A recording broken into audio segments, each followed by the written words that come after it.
अस्सलाम वालेकुम रहमतुल्लाहि व बरकातुहू। जय हिंद। दोस्तों, दरअसल अभी हिंदुस्तान की राजधानी दिल्ली में इलेक्शन होकर के गुजरा है। बड़ा इंटरेस्टिंग मामला रहा और हर किसी ने दिलचस्पी ली, हर किसी का अपना एक तजजिया है। और अब चूंकि 8 तारीख को नतायज का ऐलान हो गया, भारतीय जनता पार्टी का जो है अक्सरियती साबित हो चुका है और उसकी सरकार बनी। लेकिन हर किसी का अपना किसी न किसी नजरिए पर और किसी न किसी मामलात पर हर किसी का नजरिया है, बातचीत है। आज चूंकि हमारे दोस्त जनाब रेहान साहब, जनाब जाकिर साहब और जनाब मुस्तफा साहब अपना अपना तारुफ के साथ अपनी बातें रखेंगे। उम्मीद है कि हम लोगों की बातचीत से लोगों में, खासतौर से मुस्लिम तबका अकलियतों में सियासी बेदारी पैदा हो। क्योंकि लोगों का कहना यह है कि सियासत बड़ी गंदी चीज है, जबकि सियासत के बगैर किसी कौम का उत्थान और किसी कौम की तरक्की नहीं हो सकती। सियासत ही के जरिया से तमाम तरक्याती रास्ते गुजरते हैं। तो इस सिलसिले में मैं सबसे पहले अपने जनाब भाई मुस्तफा साहब को मदऊ करूंगा कि वो अपने तारुफ के बाद जो अभी इलेक्शन गुजरा है, जिसका कि 5 फरवरी को वोटिंग हुई है और 8 फरवरी को उसका रिजल्ट घोषित हुआ है, तो इसके ताल्लुक से अपने अपने तजर्बात, अपने अपने मुशाहिदात आप लोगों के सामने रखेंगे, ताकि जो कुछ भी हमारी बातें आप लोगों के फायदे की होंगी उससे आप लोग भी कमेंट करके या किसी न किसी तरह से अपने तजज़ियाती रिपोर्ट भी कम से कम तहरीरी तौर पर कमेंट में दे सकते हैं। भाई मुस्तफा साहब। अस्सलाम वालेकुम रहमतुल्लाहि व बरकातुहू। मेरा नाम मोहम्मद मुस्तफ़ा है और मैं सहाफ़ती बिरादरी से ताल्लुक़ रखता हूँ और इस अखबारी लाइन से तकरीबन 30 साल से वाबस्ता हूँ।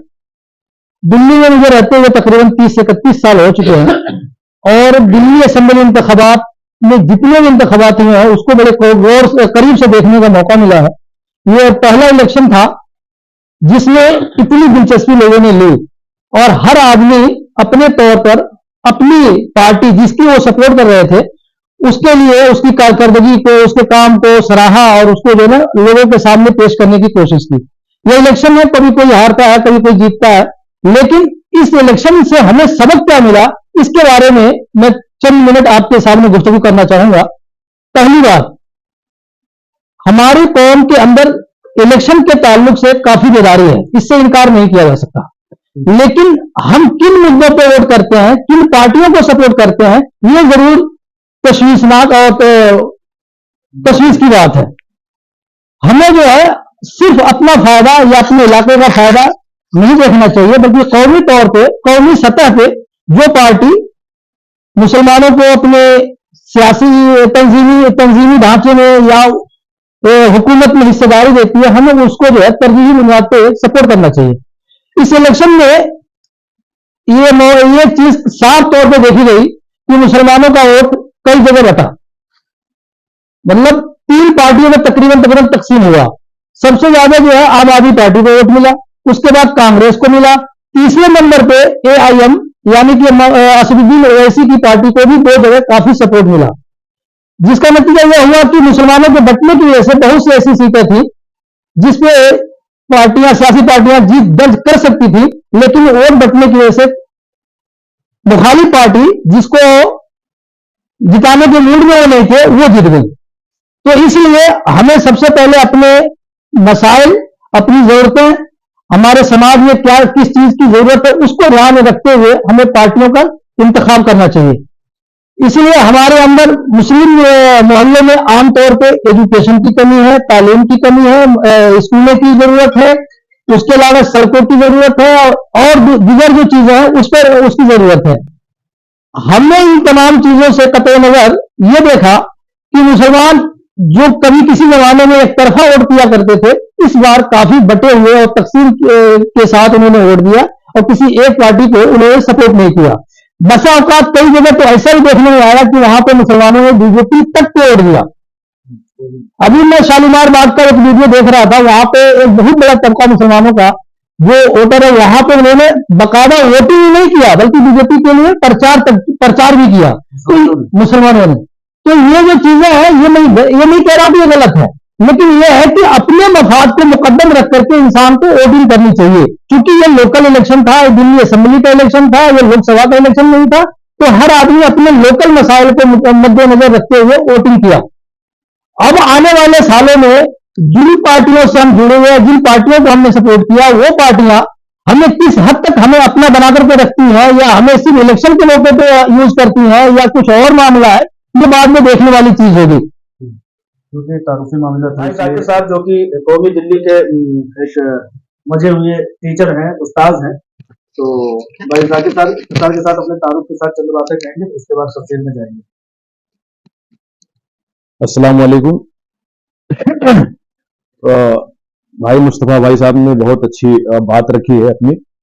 आज रहमान साहब के दफ्तर में हमारा आना हुआ और हम आपस में सोच रहे थे कि इस पे कुछ बात की जाए, छोटी सी, कि जो अभी दिल्ली के जो इंतखाबात तो हुए हैं और ये निहायत ही तारीखी रहा है, क्योंकि अगर हम देखते हैं इसको तो बीजेपी की वापसी तकरीबन 26-27 सालों के बाद दिल्ली में हो रही है। तो आम आदमी पार्टी जो कि एक शानदार इलेक्शन अब तक लड़ती हुई आ रही थी, लेकिन आखिरकार हर सूरज का गुरूब होता है।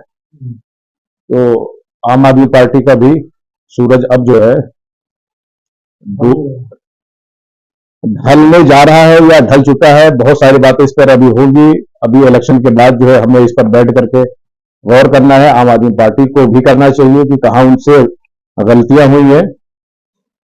और ये बात साबित हो गई है कि सिर्फ और सिर्फ फ्री बीस या फ्री किरौड़ी के नाम पर, हालांकि ये सब आवाम का हक है, बहुत सारी बुनियादी बातें हैं जो कि स्टेट गवर्नमेंट जो होती है, सरकार इसीलिए होती है कि लोगों के फलाह बहबूद और उनके एस्टेब्लिशमेंट और उनके अच्छाई के लिए काम करें, जो कि सरकार कर रही थी। और उनका दावा है कि हम आगे भी जो है एक कंस्ट्रक्टिव अपोजिशन का रोल निभाएंगे। और अपोजिशन का काम ही यही होता है कि मुद्दों को उठाना, अवाम की जो फायदे की चीजें हैं उनको सरकार के सामने लेके आना, तो वो तो हमें देखने को मिलेगा ही।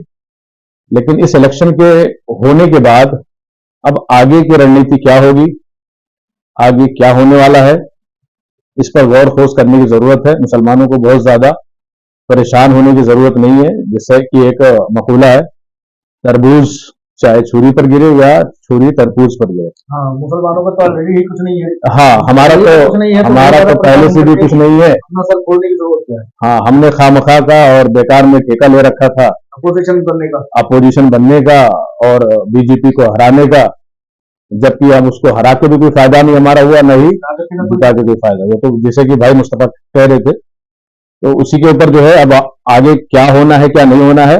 हाँ, लेकिन ये एक बेदारी हमें देखने को मिली है। इलेक्शन में लोग जो है अब पार्टिसिपेट कर रहे हैं और अच्छे से लड़ाई लड़ रहे हैं। लेकिन यही है कि हमें बहुत सारी चीजों पर ध्यान देने की जरूरत है इलेक्शन के वक्त, खासतौर से कि कौन सी पार्टी हमारे लिए क्या कर रही है। हमारे कहने का मतलब ये है कि हमारे समाज के लिए और हमारे देश के लिए भी और हमारे सूबे के लिए। तो ये देखने वाली बात होगी कि अब 27 सालों बाद बीजेपी फिर से एक बार दिल्ली के सूबे में वापसी कर रही है। तो अब क्या बदलाव होंगे, कैसे काम होंगे, आम आदमी पार्टी ने जो काम किया था अभी तक उसका भी तज्जिया होगा और उसका मुकाबला भी किया जाएगा कि अब बीजेपी क्या कर रही है उनके मुकाबले में। 10 सालों में इन्होंने क्या किया और अभी आने वाले सालों में ये क्या कर रहे हैं। तो अब ये एक दिलचस्प मामला होगा। एक ऐसी पार्टी जो कि एक बहुत बड़ी जमात है पूरे हिंदुस्तान में, जिसकी सरकारें हैं अलग अलग सूबों में, और दिल्ली के लिए दिल्ली के मसाइल अलग हैं, दिल्ली के लोगों के मसाइल अलग हैं। यहाँ पर तकरीबन पूरे देश से लोग आते हैं और हर जबान, हर भाषा और हर मजहब के लोग रहते हैं। तो यहाँ के चैलेंजेस बिल्कुल ही अलग होंगे।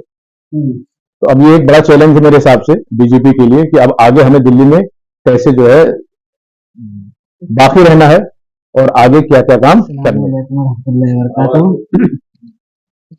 सबसे पहले तो मैं ये बता दूं कि ये जो हमारा दिल्ली का रिजल्ट है, इससे जो हमें सीखने को सबसे ज्यादा जो मिला, मैं सबसे पहले उसकी बात करूंगा। इन जो 3 पार्टियां, बेसिकली 4 पार्टियों की, एक हम लेते हैं बीजेपी, एक कांग्रेस, एक आम आदमी पार्टी और एक एआईएम, ऐसे जो भी असुद्दीन ओवैसी साहब किया। सब पार्टियों में एक दो चीज नोटिस करी, इन पार्टियों के अंदर भी कितनी डेमोक्रेसी है। पहली बात, आज हम देखते हैं हर चीज, अगर बीजेपी में आज भी कोई चेहरा नहीं प्राइम मिनिस्टर का, अब मैं ये सोचा चलो जीत गई, कौन सीएम होगा? मुझे जहां तक अभी लग रहा है सीएम की बात वो उठाएंगे पंजाब से या बिहार से। क्यों? आगे आने वाले इलेक्शन वहीं के हैं। अब कांग्रेस क्या सोच रही होगी? कांग्रेस का भी एक अलग अपना मुद्दा है कि भाई उसका ना ही उसकी वो करीब करीब लोकसभा में 0 सीट और ये विधानसभा में 0 सीट। हालांकि उससे ये नहीं था, उसका इतना था कि 1-2 सीट निकलनी चाहिए थी। बट मुसलमानों के लिहाज से मैं ये कहूंगा कि किसको सपोर्ट करें। मेरा बहुत ही सिंपल सा एक है कि जो दल बदलने वाले इंसान है, जो भी नेता हो, वो जब तक किसी भी दूसरे दल में जा रहे हैं 5 साल तक या कम से कम 4-3 साल तक काम नहीं करते, उनको तो देना ही नहीं चाहिए।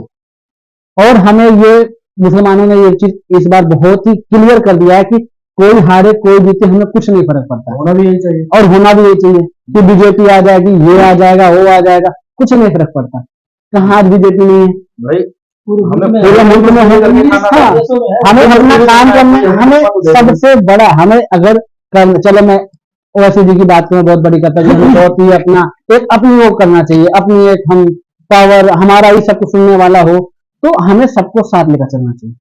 अब 1-2 सीट पे लड़ा के ये चीज कर, अब मैं मुस्तफाबाद की सीट को ले रहा हूँ, इतना ज्यादा मुझे दुख है मुस्तफाबाद की सीट को लेकर।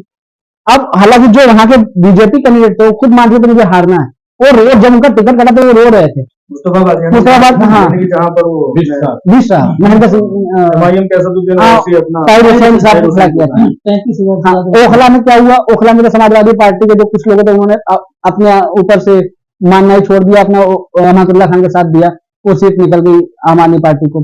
अब यहाँ पे वोट बढ़ कर, जो कि ऐसी सीटें थी जो कि नहीं जीती जा सकती थी बीजेपी को, खुद बीजेपी कैंडिडेट मान लेते नहीं हम हार रहे हैं, वो सीट जीत गई मुस्तफाबाद। तो ऐसे करके मुसलमानों ने काफी कुछ सीखा है और अपने वोटों को जो भी, जब पहली बात हम वोट बहुत पहले परसेंटेज बहुत अच्छा रहा, इस बार मुसलमानों का बहुत अच्छा रहा, सबने बढ़ चढ़ के वोटिंग करी। दूसरा ये कि ये नहीं कि आम आदमी पार्टी सोचती थी चलो मुसलमान कुछ भी कर लेंगे, कहाँ जाएंगे, कांग्रेस जीत नहीं रही, कांग्रेस को वोट नहीं देंगे तो आम आदमी पार्टी को ही देंगे, उसने इस बार ये चीज गलत हो गई साबित। अब मैं 15 सीट ऐसी है जिसमें सिर्फ कांग्रेस की वोट से आम आदमी पार्टी हारी है, 15-16 सीट। तो ये सब चीजें हैं, तो मुसलमानों को मेरे हिसाब से राजनीति में और हाई एजुकेशन पर ज्यादा ध्यान देना चाहिए, हर सेक्टर में हमारे बंदे होने चाहिए। मैं कह रहा हूँ पहले वाजपेयी टाइम पार्टी में वही मैं कहना चाह रहा हूँ, किसी भी पार्टी को हमें दुश्मन नहीं बनाना और हम अपना नेता बनाए। हमारे अंदर कभी का नेता नहीं बना पा रहे, एक नेता बनना दूसरे को सपोर्ट करके। हाँ, असदुद्दीन ओवैसी साहब जो कह रहे हैं कि अपनी क़यादत बढ़ाओ, वही करना चाहिए। अपनी क़यादत बढ़ाओ, मगर ऐसा नहीं कि हम सिर्फ अकेले बढ़ा सकते हैं। क़यादत कैसे बढ़ाएंगे? वो तो क्या अब वहां से। हाँ, इसी बात पर एक शेर बता दूं, अल्लाह से करे दूर तो तालीम भी फितना, असदुद्दीन ओवैसी के ऊपर है। अल्लाह से करे दूर तो तालीम भी फितना, इमलाक भी औलाद भी जागीर भी फितना, नाहक के लिए उठे तो शमशीर भी फितना, शमशीर ही क्या नारे तकबीर भी फितना। मैं ये बात इसलिए कह रहा हूँ कि असदुद्दीन ओवैसी आते हैं 1 सीट 2 सीट पर। भाई मैं कह रहा हूँ केजरीवाल तुम्हें घास नहीं डाल रहा है, आम आदमी पार्टी घास नहीं डाली, कांग्रेस नहीं, बीजेपी से तुम पहले ही से साठगांठ कर बैठे हो। जैसा कि आप सोशल मीडिया पर जाएंगे तो लोगों के तजजिए देख करके ऐसी बदबू फैली हुई है असदुद्दीन ओवैसी के खिलाफ कि आप मतलब सुना। मैं कहता हूँ चलो ठीक है भाई, आप इन पार्टियों से नहीं मिल सकते, बीजेपी आपको घास नहीं डालती, आम आदमी पार्टी नहीं, कांग्रेस नहीं, तो कम से कम ये CPI, Samajwadi party, Bahujan Samaj party, इन लोगों से तो कम से कम इत्तेहाद करो। मेरा ये कहना चाहिए, चलो मकसद ही नहीं है वो, उनका मकसद तो साफ साफ जो है अगर वोट बांटना है। हाँ, अच्छा, लोग ये कहते हैं कि असदुद्दीन ओवैसी ने 2 सीट उतारी तो कौन सी बहुत बड़ी बात करी। हम कहते हैं कि फलां ने जब जय श्री राम का नारा लगाया तो मुसलमान मुश्ताल हो जाते हो, कहते हैं ऐसे कैसे। लेकिन तुम जो ये नारे तकबीर लगा रहे हो, क्या मक्का मस्जिद में खड़े हो, मतलब सियासी अखाड़े में खड़े हो, नारे तकबीर लगा रहे हो, ये फितना ही तो है।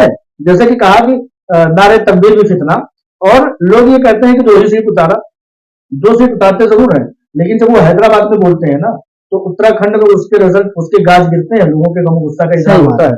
और यहाँ तो दिल्ली का मामला है, छोटी सी दिल्ली है, हर एक सीट पर असरअंदाज हुआ है। बिल्कुल बिल्कुल, और असदुद्दीन ओवैसी की वजह से। जब असदुद्दीन ओवैसी फितना अंगेज बात करते हैं तो एक बीजेपी लीडर जाकर के, अपने कार्यकर्ता जाकर के अपने लोगों को दिखाता है, कहता है कि देखो ये असदुद्दीन ओवैसी अकेले सीट हो करके आज इतनी बड़ी नारे तकबीर लगा रहे हैं, तुम हो जाओ अभी से बीजेपी वाले, वरना तुम्हारा कोई नाम लेवा नहीं रहेगा। तो कहने का मतलब ये है कि prime minister Bharatiya Janata party में जितने लोगों को शामिल नहीं करते हैं, उससे ज्यादा असदुद्दीन ओवैसी भारतीय जनता पार्टी पर लोगों को शामिल पर करने का काम करते हैं। बिल्कुल बिल्कुल सही बात। मैं इसी बात को कह रहा था कि अगर हमें ठीक है चलो अब आम आदमी पार्टी को देखते हैं, वो कहाँ दिल्ली से शुरुआत हुई, दिल्ली में जीता, फिर आगे गए और सबको लेकर काम किया उन्होंने। पूरा पूरे पूरे इंडिया में इलेक्शन वो लड़ती है आम आदमी पार्टी। बट ओवैसी जी क्या कर रहे हैं, अपनी कहीं सरकार नहीं बनाई। मैं कह रहा हूँ ठीक है, आप मुसलमानों की बात उठा रहे, ठीक है, तो भला आप एक जन सरकार बनाओ पहले। अब चलो मैं कह रहा हूँ अच्छी हमें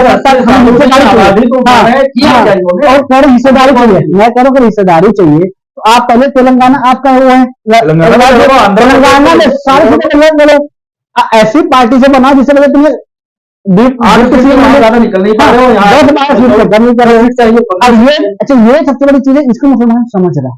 बट अभी क्या जज्बाती हो जा रहे, अब उन्होंने इस बार किसको टिकट दिया, दो ऐसे लोगों को जो जेल में बंद थे, मजलूम है, मजलूम हमारे लिए हमारी कम्युनिटी के हैं, लेकिन लोगों के लिए वो आतंकवादी है। वही चीज को कह करके उन्होंने अभी भी कमेंट पढ़ रहा था तो कहा कि 5 सालों में जो है ताहिर हुसैन और शबाब रहमान को जो है किसी तरह से किसी ने याद नहीं किया, उनको पैरोल भी नहीं किया। और ये अमित शाह की मदद के बगैर ये इलेक्शन लड़ गए, उनको पैरोल मिल गया। वही और हमदर्दी का स्रोत हमदर्दी का स्रोत ऐसा कि दोनों को हथकड़ी लगी हुई है, पुलिस लेकर जज्बात या मरकजी हुकूमत भारतीय जनता पार्टी कितना ज्यादा एमआईएम पर जो है मेहरबान, बहुत ज्यादा। कोई भी केस नहीं हो रहा उनके ऊपर आज तक। ये देखिए साहब, ये एमआईएम के ताल्लुक से जो आप बात कर रहे थे, मैंने कई बार असदुद्दीन साहब के इंटरव्यू में हमने सुना है, उन्होंने हमेशा ये दावा किया है कि मेरी पार्टी कोई भी जो है ऐसी मुस्लिम जमात नहीं है, ना ही मुस्लिम के लिए काम कर रही है, बल्कि हम एक सेकुलर पार्टी हैं। हमारे यहाँ कैंडिडेट हिंदू भी होते हैं और इंडिया मजलिस इत्तेहादुल मुस्लिमीन हटा देना नाम। नहीं मैं इसी बात पे आ रहा था। और आप ऑल इंडिया मजलिस इत्तेहादुल मुस्लिमीन जिसका नाम ही में मुस्लिमीन लिखा जी बिल्कुल तो नहीं, मैं इसी बात की वजाहत पे आ रहा था कि वो साहब हमेशा ये दावा करते हैं कि हमारी पार्टी कोई मुस्लिम पार्टी नहीं है और ना ही हम मुसलमानों के सीट पर सिर्फ इलेक्शन लड़ते हैं। तो और हालांकि इन्होंने कई जगह पर ऐसा किया भी है कि हिंदू कैंडिडेट भी इन्होंने खड़े करे हैं पार्षद वगैरह में और इनके जीते भी हैं। लेकिन जब इनका हम रिकॉर्ड उठाकर देखते हैं तो ये इलेक्शन चाहे वो लोकसभा का हो चाहे वो विधानसभा को, अक्सर इनके कैंडिडेट 99% जो है वो मुस्लिम ही होते हैं और मुस्लिम अक्सरियती इलाकों में ही होते हैं। तो ये इनका दावा इस तरीके से खोखला है, ये हमें ऊपर से जो है बेवकूफ बनाया जा रहा है। और एक बहुत तल्ख तजर्बा बता दूं आपको, जिन सीटों पर बीजेपी खार खाई होती है, जिन सीटों पर बीजेपी मुस्लिम कैंडिडेट को हरा नहीं सकती, जिन सीटों पर कोई भी दाल नहीं कर रही है, उन्हीं सीटों पर एमआईएम के असदुद्दीन ओवैसी को भेजा जाता है। ताहिर हुसैन यानी मुस्तफाबाद की सीट देख लीजिए या आप देख लीजिए शबाब रहमान यानी तो मतलब कहने का मतलब ये है, कोई दाल नहीं कर, कहने का मतलब ये कि जहां वो उनको पहले से मालूम है कि हम कभी जिंदगी में यानी ओखला की सीट का सारा अगर देखें हम तो 2 लाख प्लस कुछ हुए हैं और उनका 60-70 टोटल वहां पर वोट ही है। उनको पता है कि हम किसी भी हाल में यहाँ नहीं जीत सकते और उसी जगह पर असदुद्दीन ओवैसी साहब आते हैं। जाहिर सी बात है आग जब लगती है हाँ तो वो जो है आग जो है पड़ोस तक जाती है। एक जगह प्रचार करते हैं आप, वो 10-20 सीटों के आसपास की सीटों पर उसका असर दिखता है। और दिल्ली के इलेक्शन में जिस तरीके से उन्होंने एंट्री करी है, पार्टिसिपेट करा है और नारे तकबीर और इस तरीके से जो है नारे लगाए हैं, उसका असर हम जो है आराम से रिजल्ट में देख सकते हैं। क्योंकि हम लोग जो है गुजराती बातचीत कर रहे हैं, मैं इतना बता दूं बिल्कुल कि आम आदमी पार्टी को या उसके हालांकि घमंड बहुत आ गया था अरविंद केजरीवाल ने, किसी भी मुसलमान इलाके में गए नहीं, शायद मैं ठीक हूँ अगर आप लोग ठीक कीजिए, तो ये कहीं से कहीं तक गए नहीं। इनकी अपनी घमंड तो अपनी जगह पर है, कम्युनिटी को देखते नहीं थे, ज्यादा बाहर ही रहते थे।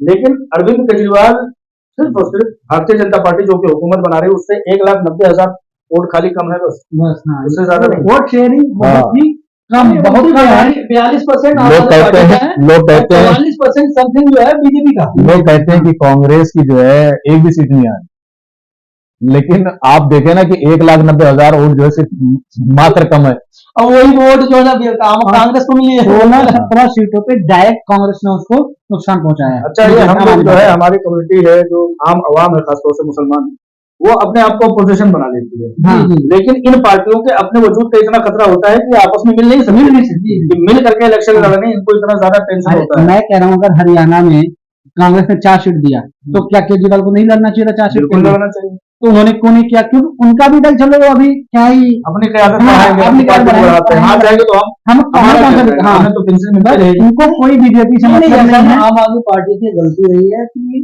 गुजरात विधानसभा गुजरात चुनाव हो, हाँ, गोवा हो गया, गुजरात, इन दोनों जगह पे जो है, और हरियाणा प्लस हरियाणा, इन तीनों जगह पे ये था, अपोजिशन की आम राय ये थी कि ये दोनों मिलकर के चुनाव लड़ा। हाँ ठीक है, लेकिन जिद इधर से भी था, जिद उधर से भी था। हम इससे कांग्रेस ने इधर से देखिए, हम नहीं- चार सीट जहां तक मैं बता पा रहा हूँ, कांग्रेस ने उनको 4 सीट, दोनों में 6 सीट की डिमांड करी, तो उन्होंने बोला ठीक है हम आपको बात करके बताते हैं अभी अपने लोकल नेताओं से।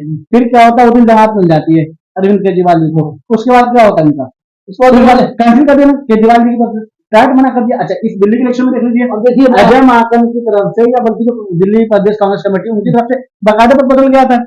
मैं आपको बताऊं, दिल्ली में ये तकरीबन कन्फर्म हो रहा था दोनों का इतिहास। हाँ जो कांग्रेस का जो सेंट्रल क्यादत है, मरकजी क्यादत है, ये उन्होंने हरी झंडी दे दी थी, लेकिन हुआ क्या, सीटों पे आकर कुछ पेच पचक फंसा और अजय माकन, देवेंद्र यादव, संदीप दीक्षित, इन तीनों ने क्लियर बना कर दिया कि इससे कम में हम चुनाव नहीं लड़ेंगे, चाहे आप हमें अकेला चुनाव लड़ना पड़े। नहीं वो बाद में ऐसा नहीं था, उसमें उसने यह था कि नहीं हम आपको देंगे, तो ये एक कंपेरिजन में थे। बट उनको क्या लगा कि देखो मुस्लिम वोट बहुत ज्यादा है, जो कांग्रेस का वोट है वो मिलेगा नहीं, एंटी बीजेपी जो एक तरह से कह सकते हैं, तो सारे वोट हमें मिल जाएंगे। तो उन्होंने केजरीवाल को पूरा पूरा घमंड था और वो टूट भी गई घमंड। देखिए कांग्रेस की हमें इस मामले में हालांकि तारीफ हाँ तारीफ करनी करनी चाहिए कि उसने इलेक्शन अच्छा लड़ा है बहुत अच्छा लड़ा। और ये बताया है कि आप हमें अलग करके कोई भी इलाकाई जमात जो है अपने आप को बहुत बड़ी ना समझे, हमारे बिना कोई भी कुछ नहीं है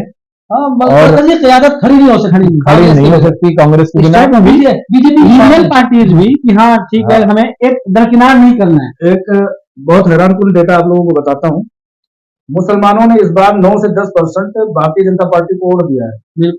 भारतीय जनता पार्टी को वोट ऐसा डेटा आया हुआ है। हाँ ऐसा डेटा आया है और टीवी चैनलों पर भी लोगों ने कहा है। और मैंने एक भारतीय जनता पार्टी के कार्यकर्ता को फोन करके, चूंकि सभापति लाइन का होने के नाते से जब मुबारकबाद दिया, तो मैंने कहा कि उन्होंने कहा कि मुसलमान तो वोट देते ही नहीं। तो मैंने कहा कि 10% जो है मुसलमानों ने वोट दिया है। या तो आप ये मान लीजिए कि 10% मुसलमानों ने वोट दिया है, या तो आप ये मान लीजिए कि भाई साहब ईवीएम में आपने गड़बड़ी की। तो उन्होंने कहा नहीं, वाकई में मुसलमानों ने दिया है। तो मुसलमानों का रुझान जो है ना वो भारतीय जनता पार्टी की तरफ बढ़ रहा है और बढ़ना भी चाहिए, क्योंकि दुश्मनी किसी और की, कांग्रेस की दुश्मनी, आम आदमी पार्टी की, समाजवादी पार्टी की, हम क्यों अपने कंधे पर लेकर के। इसी में एक शेर याद आ गया, मैं आप लोगों को सुनाऊं, दुश्मनी जमकर करो लेकिन ये गुंजाइश रहे, दुश्मनी जमकर करो लेकिन ये गुंजाइश रहे, फिर कभी जब दोस्त बन जाए तो शर्मिंदा हो। मुस्लिम कम्युनिटी के लिए आप ये कह रहे हैं कि उतना ही दुश्मनी करो जितना कि हजम हो जाए, एकदम से अपोजिशन बनने कटने मरने पर ना आ जाओ। जैसे मैं आपको मिसाल समझाता हूँ, यहाँ से सूर्य प्रकाश खत्री जी इलेक्शन लड़े हैं बीजेपी के कैंडिडेट। कहाँ से? कुमारपुर विधानसभा से। ठीक है, सूर्य प्रकाश खत्री जी वकील है, नामी ग्रामी वकील है, मेरी मुलाकात एक आध बार उनसे हुई है पहले, जब इससे पहले इलेक्शन में खड़े हुए थे। हाँ, तो अब हमारे मोहल्ले के कोई काम पड़ गया तो क्या हम नहीं जाएंगे उनके पास काम कराने के लिए? तो जाना हमें पड़ेगा। तो हम हर एक आदमी से इसी तरीके से कट के रहेंगे और अपने आप को उसके सामने वो समझ के रखेंगे कि नहीं हमारा ये दुश्मन, हम इससे नहीं जाएंगे, तो ये ऐसे काम, सियासत ऐसी नहीं होती है। सियासत कोई दुश्मन नहीं है, कोई दोस्त। हाँ, बहुत सारे लोगों को हमने देखा है आम आदमी पार्टी के हारने से जो है लोग खास तौर से मुसलमान लोग बड़े रंजोगम में, बड़े मायूस हैं। मुझे ऐसा लगता है मैंने पार्टी हार गई है। मैंने भाई क्या वो पार्टी दे रही थी जो तुम्हें नहीं देगी? मैंने पार्टी ने 10 सालों में उसने आपको क्या दिया? आपके इलाकों में कह दिया, आपके मोहल्लों में कह दिया, आपकी जमात को कह दिया। बल्कि आप ये समझिए कि वो शख्स जो है आपके इलाकों में जाना उसने पसंद ही नहीं किया। आप बताइए कोई रैली जो उसने मुस्लिम अक्सरियत इलाकों में की, मुसलमानों के लिए 2 लफ्ज कभी बोला? जो शख्स आपके इलाके में जा नहीं सकता हो, 2 लफ्ज आपके लिए बोल नहीं सकता हो, आपके मसले मसाइल में खड़े नहीं हो सकता हो, चाहे वो बिल्कुल बानों का मामला हो, चाहे ये CNRC का मामला हो, चाहे दिल्ली का मुस्तफाबाद का फसाद हो, कहीं पर भी आप नहीं दिख रहे। तबलीगी जमात का मामला हो, आप स्पेशल बुलेटिन जारी करते हैं। आज के दौर में आप सिर्फ जो है बिजली, पानी, सेहत, सड़कें, गलियां, नालियों पे इलेक्शन लड़ेंगे तो अच्छा सर एक बात और है, इनकी आइडियोलॉजी भी नहीं, मेन सबसे बड़ी बात ये और वो भी नहीं कर पा रहे हैं। इनका नजरिया है नहीं। नजरिया आपका है क्या? आप कांग्रेस के नजरिए पे चल रहे हो या बीजेपी? भाई 2 ही नजरिया है, तो इन्होंने अपने आप को जो है एक तरीके से बिल्कुल एक्चुअली इन्होंने एक नया नजरिया बनाया था डेवलपमेंट का, हम आएंगे पढ़ाएंगे स्कूल को ऐसा कर देंगे, एक बहुत बड़ा सपना दिखाया था लोगों को। अब नहीं कितने स्कूल में काम किया, नहीं स्कूलों में काम हुआ है, स्कूलों में काम हुआ है, बहुत सारे स्कूल की बिल्डिंग इंफ्रास्ट्रक्चर और टेक्निकल चीजें बहुत सारी डेवलप हुई कोई है। भी सरकार आती ना वो उतना करती, नहीं हर जगह उन्होंने किया है, हर जगह आम आदमी पार्टी से पहले भी सरकार ऐसा है दूसरे में काम करे तो बढ़ा रही थी, उन्होंने कितने स्कूल बढ़ाया, काम किया था। नहीं उन्होंने स्कूल बढ़ाया नहीं, इन्होंने स्कूलों को बढ़ाया भी है, स्कूलों की बिल्डिंगों को भी डेवलप करा है, बहुत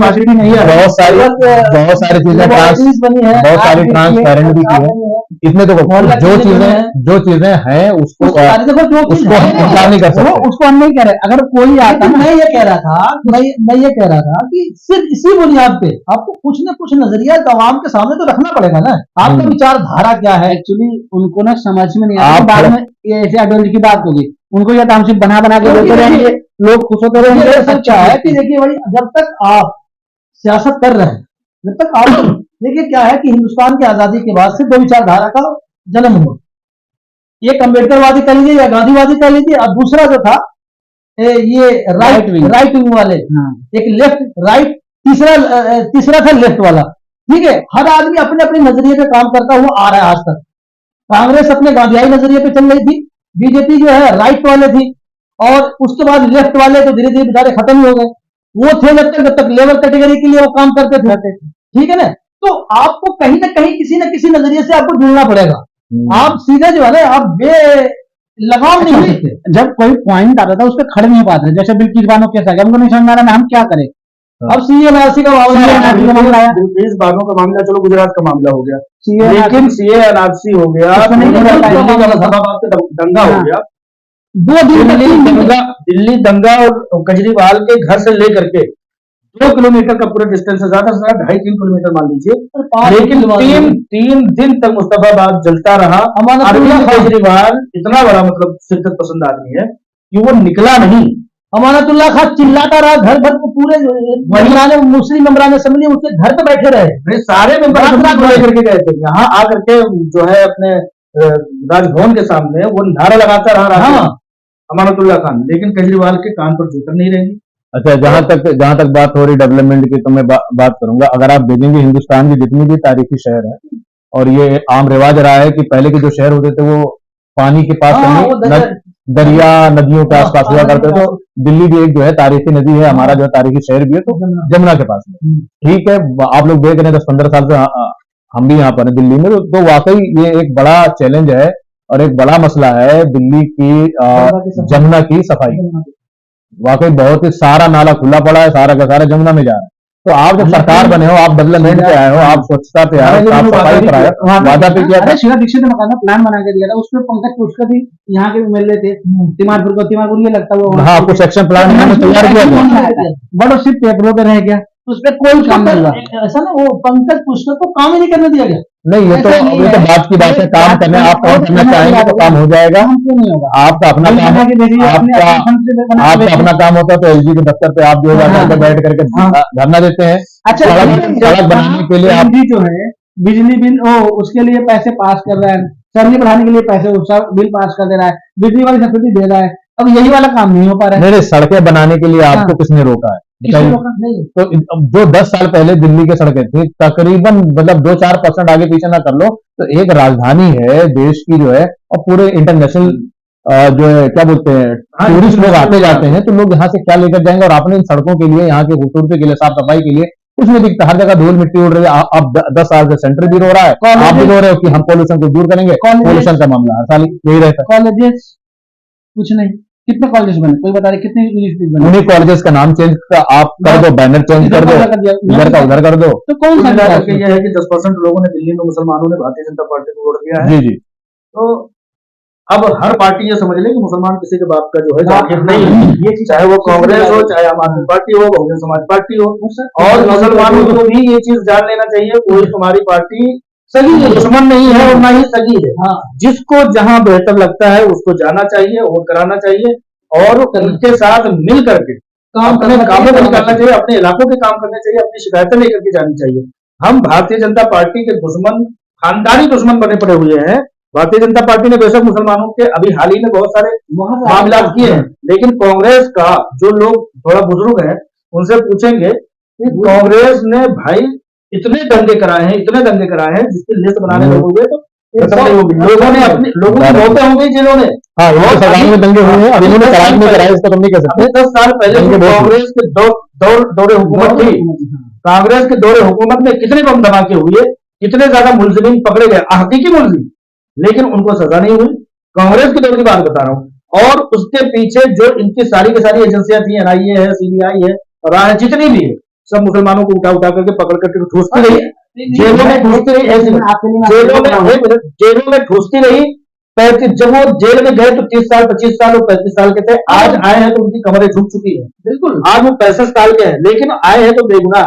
कांग्रेस कोई दूध की धुली हुई नहीं है, क्योंकि हमने उनको सजा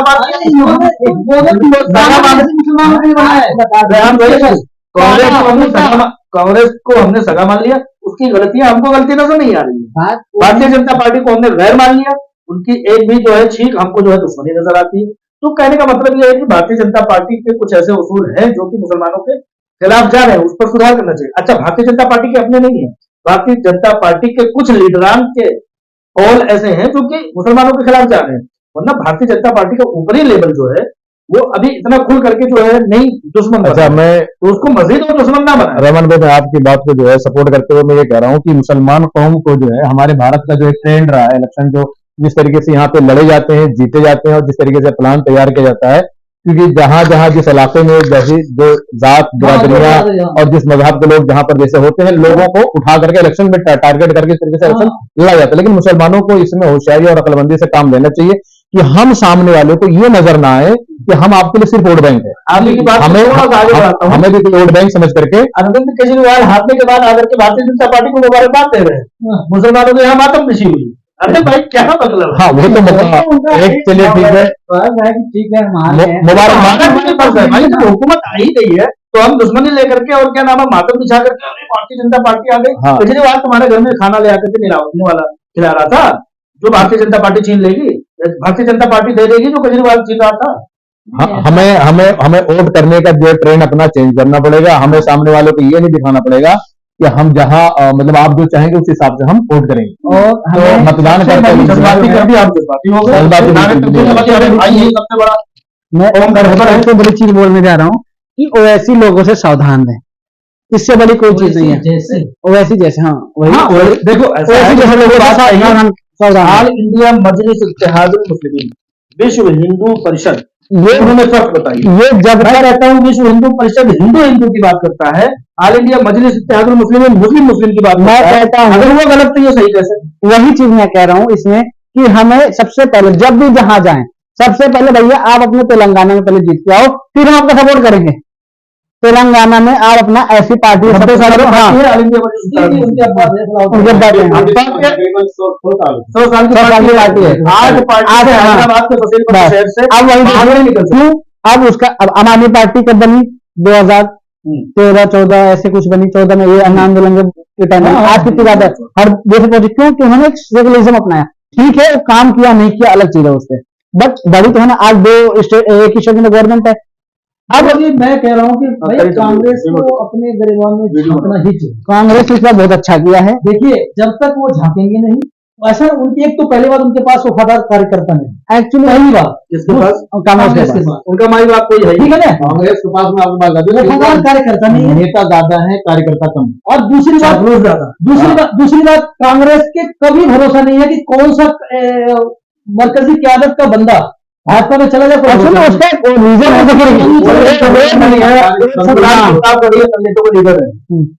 कांग्रेस में उन्होंने उर्दू मीडिया से मिलने से इनकार कर दिया। पूरा इलेक्शन दिल्ली का गुजर गया, दिल्ली के मीडिया से मुलाकात ही नहीं की। कैसी तकब्बुर है भाई इमरान प्रताप? नहीं, ऐसा नहीं है। अरे मैं उर्दू मीडिया से आता हूँ, आप बता दीजिए एक मुलाकात वही बता रहा हूँ। ये तो वो लीडर है कांग्रेस की तरफ से, सहाफियों से जिन्होंने बैठ के मिले भी थे। कौन से करोड़पति सहाफी होंगे? नहीं, सारे में गली पूछे होंगे, मोहल्ले इलाकों में जो आप कह सकते हैं उससे। सॉरी, सहारा से मिले, इंकलाब से मिले, तो कौन सी बड़े बाकी सब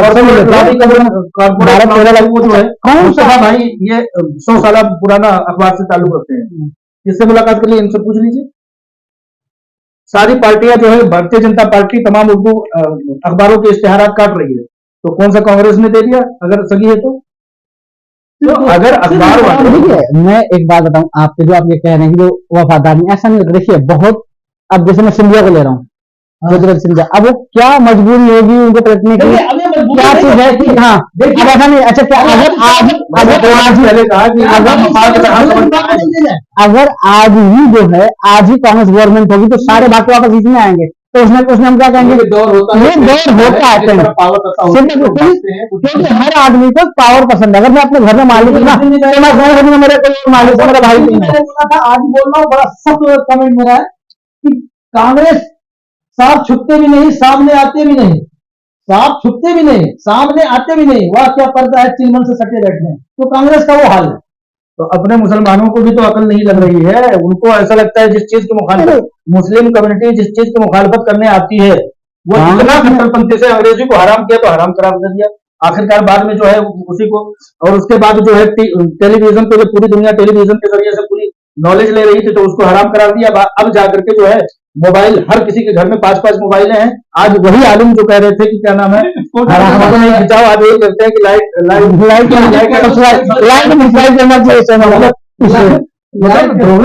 थोड़ी तो दूरअंदेशी रहो मेरे भाई अपने अंदर है।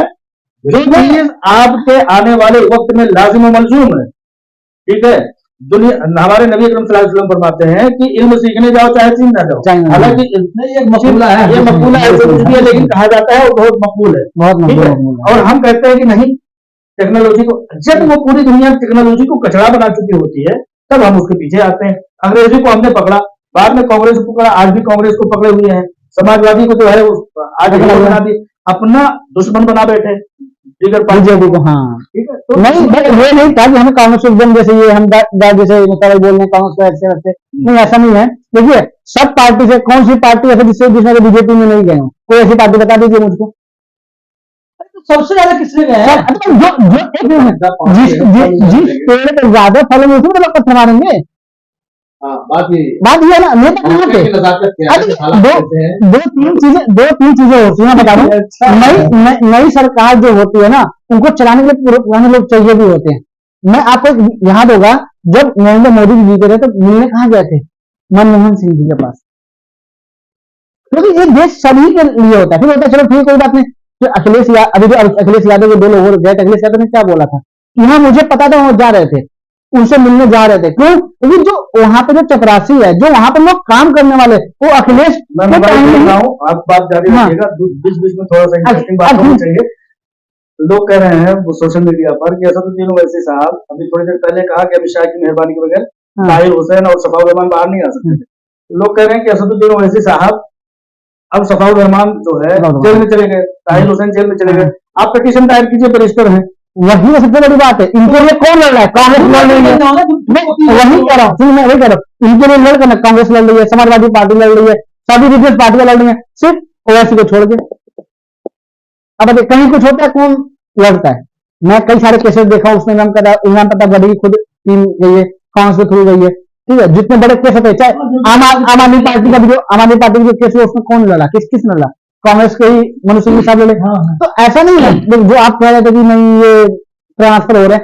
देखिए नेता जो होते हैं ना, ये केस अलग चीज है, वो वकालत है, उनका पेशा है भाई, बात पेशे की नहीं है, वो पेशे के हिसाब से उनका केस लड़ रहा है, वो आपको नहीं जमहूरियत के हिसाब से लड़ रहा है, डेमोक्रेसी के हिसाब से लड़ा हुआ, पैसे के हिसाब से तो बहुत सारे केस लड़े जा सकते हैं। पैसा देखिए एक बात, जेटली जी बीजेपी के सीनियर लीडर थे, हाँ ठीक है, वो किसका केस में लड़ते थे। अभी ये रविशंकर प्रसाद है, ये भी सीनियर जर्नलिस्ट है, वो वकील है, तो इनको केस अगर कांग्रेस का मिलेगा तो नहीं लड़ेंगे, एक बार को नहीं लड़ेंगे। एक देखिए तो उनको पैसे कम नहीं है, ये कुछ चीजें होती है पैसे के लिए नेता लोग नहीं करते, ये बात हमें देखना चाहिए। मौलाना अबुल कलाम आजाद की सियासत को अपनाना होगा। हाँ सबसे मौलाना अबुल कलाम आजाद ने आज की हिसाब से, आज से 75 साल पहले का हो या 60-65 साल पहले का हो, उन्होंने हमेशा यही कहा कि तुम अपनी पार्टी बनाने की कोशिश नहीं करना। उन्होंने कहीं ना कहीं मुस्लिम लीग जो जिन्ना की पार्टी थी उसको देख करके कहा था। मौलाना अबुल कलाम आजाद ने यह भी कहा था कि तुम अपना देश मांग रहे हो, बहुत जल्द तुम्हारे टुकड़े हो जाएंगे, और आखिरकार बांग्लादेश और पाकिस्तान 2 टुकड़े हुए। मौलाना अबुल कलाम आजाद ने यह कहा था कि तुम अपनी पार्टी अलग से मत बनाना, वरना 100 साल क्या 1000 साल भी बीत जाए तुम्हारी अपनी कोई मौजूद नहीं होगी, कोई बाहर निकल जाओगे अलग से। सही बात है। ठीक है, आज उस चीज को बहुत ज्यादा आम करने की जरूरत है मौलाना अबुल कलाम आजाद की। उन्होंने कहा कि इन्हीं सब पार्टियों में रहो, यानी कि चलो ठीक है तुम मुस्लिम हो, तुमने अपना एक पार्टी बनाई, ठीक है, इन पार्टियों से गठजोड़ कर लो। मौलाना अबुल कलाम आजाद का कौल यही तो था, और इन्हीं लोगों के दरमियान में रह करके अपना हकूक हासिल करो, है ना। तो खैर बातचीत बहुत लंबी हो गई, अगर छोटे छोटे पॉइंट में कुछ कहना है तो अपनी बात करें। मैं सबसे पहले अपनी बात ये रखता हूँ कि हमें जब भी वोट देना हो, हम बहुत कभी भी वोट दें तो अपने लीडर को देखें कौन है, और एक मुश्तरका वोट दें एक तरफ। ऐसा ना हो कि, और सबसे दूसरा पॉइंट मेरा ये कि लीडर अपने हम बनाए, लीडर बनाए न कि पार्टी बनाए। वो लीडर होगा तो कहीं भी किसी भी पार्टी में अगर काम आएगा। जो हमारे अंदर से लीडर ही नहीं रहेगा हमारे बीच में, तो हमें कोई वैल्यू नहीं देगा। उनको पता नहीं मजबूर है। एमआईएम एक बात कहती है कि अपनी लीडरशिप बढ़ानी है। भाई तुम्हारी ऑल इंडिया मजलिस इत्तेहादुल मुस्लिमीन में कोई आएगा लीडर, तभी वो लीडर होगा, कौम की लीडरशिप तभी बढ़ेगी। समाजवादी पार्टी में अगर आजम खान है तो वो लीडरशिप नहीं बढ़ा रहे, अगर आम आदमी पार्टी में अमरतुल्ला खान है तो वो लीडरशिप नहीं बढ़ा रहे, कांग्रेस में अगर जो है इमरान प्रतापगढ़ी है तो वो लीडरशिप नहीं बढ़ा रहे। तो लीडरशिप, जो लोग ये कहते हैं कि भाई ओवैसी आके लीडरशिप बना रहे, लीडरशिप इस चीज को नहीं कहते, इसको कहते हैं नजरिया का बहुत ज्यादा खत्म हो जाना और लोगों को आपसी दिलों में तकसीम कर देना। असदुद्दीन ओवैसी की वो सियासत है। लीडरशिप हर वो लीडरशिप है जो एक कम्युनिटी का किसी भी पार्टी में नुमाइंदगी करे, वही हमारी लीडरशिप। लीडरशिप हमारी लीडरशिप अरे वो लीडर हमारा भी है भाई, तो कांग्रेस में है, समाजवादी में है, आम आदमी पार्टी में। मेरा जो एक फाइनल कमेंट वो ये होगा कि अगर हम दिल्ली कनेक्शन पे बात कर रहे थे, हालांकि बहुत सारी बातें हमने कर ली हैं और तारीख के हवाले से भी, तो अगर इसमें हम देखते हैं 12-13 सीटें ऐसी जो निकल कर आ रही हैं 16-17 के आसपास में, कि जिसमें अगर आम आदमी पार्टी का कांग्रेस के साथ में गठबंधन होता है ना, तो वो आज अभी दिल्ली का नतीजा कुछ और ही होता। वही कह रहा हूं भाई, ये लोकल पार्टियों को समझ लेना चाहिए, और अरविंद केजरीवाल जी को भी समझ लेना चाहिए कि कांग्रेस क्या चीज है। कांग्रेस के साथ में आपको मिलना पड़ेगा, जैसे मुसलमानों को हर पार्टी मिलना है, ऐसे आम आदमी पार्टी को भी ये सोचना चाहिए कि हमें ऐसी पार्टी के साथ रहना चाहिए। मैं यही तो कह और अपना नजरिया क्लियर करें कि मुसलमानों के साथ में आपकी सोच और आपकी राय क्या है। पार्टियों को भी समझना चाहिए और आवाम को भी ये समझना चाहिए कि ये अपने मफाद को बालाए ताक रख करके आपस में मिल नहीं सकते, तो तुम एक दूसरे के लिए दुश्मनी क्यों ये सिर्फ भाषणों में नहीं, बातों में नहीं, ये चीजें जमीन पर भी दिखना चाहिए। हमारी सोसाइटी में, समाज में, गलियों में, सड़कों पे, है ना, जो सारे तरक्याती काम होते हैं जो सारे ना, वहां पर भी मुसलमानों के इलाके में नजर आनी चाहिए, ताकि जो है ये पता चले कि आप हमारे साथ हैं या किसी और के साथ हैं। जी, है ना। तो ये है। बाकी आप मुस्तफा भाई आप क्या कहेंगे? चूंकि दिल्ली में सरकार बदल चुकी है, तो हमें नई सरकार से काफी उम्मीदें हैं। अच्छा, आपको भी उम्मीद है? हम चाहते हैं कि भाई वो जिस हिसाब से उन लोगों ने, भाई हमारी सरकार है, सड़क बनाए, हमारी सरकार, भाई दिल्ली में मैं रहता हूँ तो नई सरकार, ये कह रहा है कि बीजेपी हमारी सरकार है। अरे भाई भारतीय जनता पार्टी की पूरी हुकूमत है 10 सालों। अरे भाई जब नरेंद्र मोदी जी हमारे प्रधानमंत्री हो सकते हैं, दिल्ली की सरकार हमारी सरकार क्यों नहीं हो सकती है? सबका साथ सबका विकास जो है आपको गाना मान बैठे हैं माशाअल्लाह। नहीं, सबका मानना चाहिए कि जो भारतीय जनता पार्टी के राशन, सड़कें, तालीम, एजुकेशन या फलाही रफाही भागोदी कोई भी काम होता है तो हर कोई हमारा तो सबको उठाना है ना। आज से लेकर के देखिए, नजरियाती तौर पे इख्तिलाफ हो सकता है, समझ रहे हैं, विकास के मुद्दे पे, तरक्की के मुद्दे पे, गली मोहल्ले के, गली नालियों, सड़कों के मुद्दे पे हम तो भैया सरकार के साथ है। सरकार जो करेगा हम उसके लिए मोस्ट वेलकम। कैसे नहीं रहते आप सरकार से कर भी मैं वही करना है। वो चलिए ठीक है, बहुत बहुत शुक्रिया आप लोगों ने अपने तखय्युलात को हमारे सामने रखा। इंशाल्लाह चंद लोगों ने भी अगर देख लिया तो मेरे ख्याल से 100 लोगों का एक प्रोग्राम करने के लिए हम लोगों को लाखों रुपए खर्चा करने पड़ते हैं। ये बातें अगर 100 लोगों तक पहुंच गई तो समझो लाखों रुपए का काम हो गया। फिर किसी और टॉपिक पर इंशाल्लाह ताला ऐसे ही किसी दिन, यानी इतवार या किसी हम लोग आएंगे और अपने अपने ख्यालात से आप लोगों को रोशनास कराएंगे। आप लोग भी कमेंट करके अपने अपने ख्यालात को बताइएगा, उसको इंशाल्लाह ताला उस टाइम देखेंगे कि क्या किस टॉपिक पर एजुकेशन पर। जैसे कि रेहान भाई जो है, पिछले दिनों मैंने इंटरव्यू भी दिया था कि इन्होंने जो है लैंग्वेजेस का एक बहुत बड़ा इंस्टीट्यूट खुला हुआ है। जाकिर भाई जो है वो दिल्ली सरकार के जो है लगभग 15 साल पहले के 15 साल के एक्सपीरियंस के साथ टीचर हैं। मुस्तफा भाई एक ऐसे अखबार से जो आते हैं जो कि 100 साल पुराना सहाफत का एक नया कायम किए हुए हैं। और मैं नाचेज मुतीर रहमान अजीज। अस्सलाम वालेकुम रहमतुल्लाह।